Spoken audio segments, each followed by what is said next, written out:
dance. Give us a dance. Give us a dance. Oh. Are you ready for the episode today? I'm so ready. I wanted to do this for the past 42 days. Okay. This is the set. We're gonna What do you think? This is perfect. Right?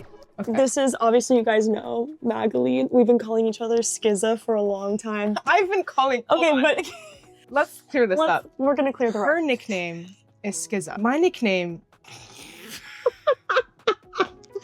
Now I'm like, hey Skizza. It's fine. Sky just doesn't have a name for me, so Like Mags. you know, like everyone does. But that's fine. Okay. How are you, Sky? Hi.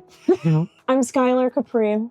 I am a singer-songwriter, so I write and sing a lot of pop, alternative rock music. My favorite thing to do is bringing community together in a room for a really fun, immersive experience where people get to meet a stranger, somebody that they don't know, and be part of creating something special. Skylar was one of the first people who ever knew about 100 Bold, and this was 3 years ago. Yeah, and she's doing it. So That's so cool. When I look at my friends, how have they gotten anywhere? And I think it's all been in treating limitations like your best friend.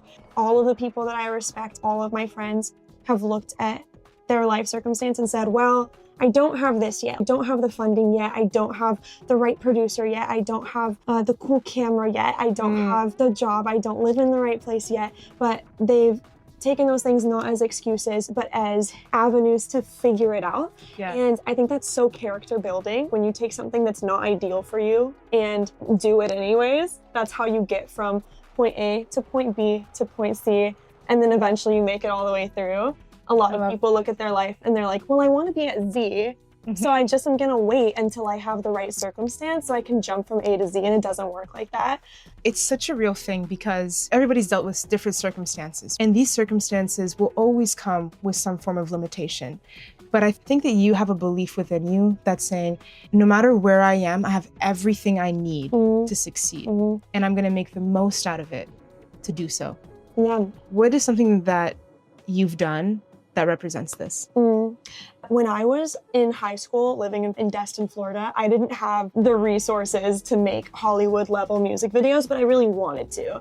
And I had the vision to do that and at a huge gap to fill of where I was in high school and the resources that I had and where I wanted to be. But I wasn't gonna wait until I moved to LA to make my first music video. So I wrote a song with the one producer who lived in Destin, Florida, and decided that I would ask all of my high school best friends if they would pull together all of their resources and we could make a scrappy music video. And we didn't have much. We had maybe a budget of $300. What I did is I just asked a lot of people for help, because where I didn't have the budget, I knew that other people had the giftings that I was hoping to have in my own arsenal. So even though I couldn't have hired a choreographer, I just called every dance studio in Destin. I was like, would anybody like to bring this on? Like, it'd be so fun. That's awesome. And eventually one of the girls who was a dancer at one of the dance studios offered help, and she choreographed all of the dances to my first music video. And a local diner decided to close early and open up their diner for my crew and I to come in and film. So we didn't have access to a cool set or peer space, but I think when you have less, it teaches you that you have to make the ask, and you have to learn how to ask in a cool way to get people on board. So by the time my music video was finished, it wasn't my product. It was the product of my community. And it became something so much more special because everybody felt that it was theirs and it was something that we got to share. And that's honestly why the music video blew up in a sense. And that music video was the thing that caught enough attention to bring me to Los Angeles. It says two things about you. The first thing, it says that you are honest enough to admit where you're at. I think a lot of times we want to be perceived a certain way. In order for me to look like I'm legit, I have to have this perfect level production. I have to have perfect level people. Everything has to be at this level. But this is where you are right now. You're trying to close that gap. But the only way you can truly close that gap is if you take one step at a time to get there. And until you're ready to admit that that first step looks a little humble, it looks a little honest, and saying, maybe I don't have a portfolio, I don't have anything, but I have the character, I have the ambition, I have passion for it, I'll give everything I have. People find that attractive. People want to be part of a movement. People love helping the underdog. And the second thing you touched on is community, community, community. What are, let's say, 3 things that you do or 3 ways that you do to build community? First thing that I will say is you have to humble yourself and recognize the friendships that you want to have. The people that I want to do life with, I want it to be people who inspire me, who are better than me in a lot of ways, because you are the sum of the 5 closest people that you hang around. So True. I thought I was a great director until I met Elena Booth, and I thought I was a really bold person until I met you, and I thought that I was really great with my finances until I met my friend Hudson, and I thought I was a great host until I met my friend Jordan Dean. And I think it's really cool to meet people that humble you in your own experiences. Otherwise, it's seen as competition or comparison, and I'd rather look at my friends and be their champion. 2 is just start with what you have. Clearly on social media, people are following you for a reason. So to post and share about it is a brave thing to do, but also is the thing that creates community. And as we lean more into an age of AI and living on social media, we are more and more in need of in-person community. So true. So for you to take a step to create in-person community is invaluable. And the last thing that I will say is don't be afraid to make the ask. So something that I did in Florida when I really wanted to be in Los Angeles, I would DM 5 people a day who lived in Los Angeles who were creatives that I was inspired by. And that was all in the hopes that one day I would be living in this city and doing life with the people that I dreamed about doing life with, while that wasn't my reality at all. So for 2 years, I was building the foundations of a community that I hope to one day have. I love that because it's so true. The day you plant the seed isn't the day you reap the fruit. We want to have friends. We want to build community. We think showing up one time, going for coffee one time with someone, or inviting someone one time is what does it. But it's not as simple as that. It's actually being intentional and actually caring about how can I serve the person in front of me so that we can all grow together. And I think the more that you're able to plant seeds with invitations or just that extra bit of care, that is truly what's going to build that community around you. Yeah. And it all starts with you. Finding different ways to serve the people in front of you is one of the fastest ways to grow a good and healthy community. I went out of my way to invite community in for my music video, but it was all of my friends who went out of their way majorly to serve. If I could boil it down to one thing on friendship building, it would be to serve your friends and to champion them, because friendship and community is one of the most inconvenient things that you will ever have in your life if your goal is like efficiency or success. And at the end of the day, your friends are the things that I truly believe will be the bridge to getting you where you want to go. But that's not the goal of friendship. The goal of friendship is to serve, and it's to champion your friends and doing the things that they're passionate and excited about. And I believe everything rolls into the other. I really want to dive into limitations. Yeah, me too. What is the thought process that goes in your mind when you look at limitations? I always see them as a blessing, because if I had unlimited resources or unlimited opportunity, I think I'd struggle a lot with indecision. But instead, when I have just what's in front of me, my limitations help move the creative process forward in a faster way. When I had less resources, my limitations were the things that taught me character and taught me how to communicate to people what I wanted and what I needed, taught me how to get into uncomfortable positions, building connections with others because I had to. There wasn't another option. If there is a message that I could really say to you, it would be whatever thing that you were held up about, like, oh, if I only had this, then I could do the thing that I dreamed about. That is purely in your perception. You can get out of that mindset and instead think, what do I have now that can at least get me one step closer towards the thing that I'm desiring, or the thing that I'm dreaming about, or the gifting that God's given me to create? Like, you can do it. I have a funny story to tell about this too. Tell me. Okay, so this is my 3rd music video. If I had a proper budget, I would spend $50,000 on this and it would make sense.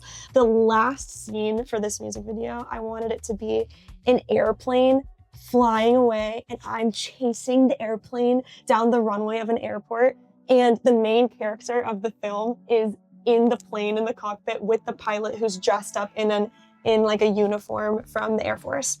And I had to have this. It was in my... That takes a budget, that's for sure. That takes a budget. I did it for $90. Okay. And I have a lot of limitations. I called every private airport within a 50-mile radius of where I lived, started finding different aviation Facebook groups or like people who owned planes.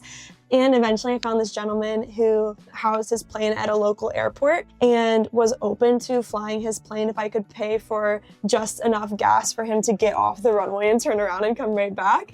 And he was down to wear the uniform that I thrifted and down to let our actor sit in the cockpit with him and down to let me run after the plane. And I think that was the moment where I realized with the limitation that I had, I knew that I could utilize other skills to make it happen. And I love reliving those memories because I look back at the video and think of all the fun adventures that we had because of it. And you know what's the beautiful part about that? And I don't think many people see this part. And it's that you gave the opportunity for someone to say yes. Mm-hmm. I think a lot of times when we want to make that big leap and we want to really do something, we're afraid to burden others. We're afraid to ask for help. We're afraid to take that extra step or go and negotiate and just go in there because we think that we're going to be always met with rejection. We're going to be met with no. We're going to be met with, you're not good enough. Like, why are you even here? Mm-hmm. Instead of thinking that we're a burden, we think, I'm giving someone the opportunity to say yes. I'm giving someone the opportunity to help me, someone who's just trying to accomplish a dream, and it'll brighten someone's day just a little bit better. That guy who said yes to letting you chase after him while he's flying. That's a story he's gonna be repeating forever because who does that?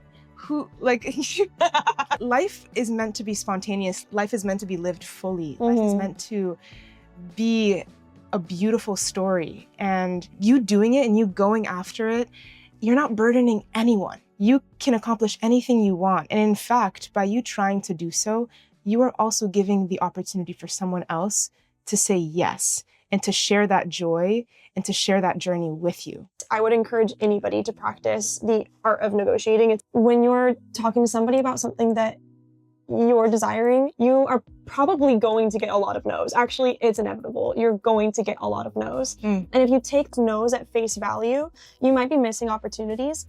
But if you can further explain the passion and the excitement that you have around something, you might actually get a yes from that very person who told you no. But because you're willing to show up and negotiate or discuss deeper how what you're going to do might benefit them or those around you. It's also a way to stick up for what you're worth. Like, you are worth so much, and somebody might not understand that or like understand the value that you bring. Rally for the girls for a second.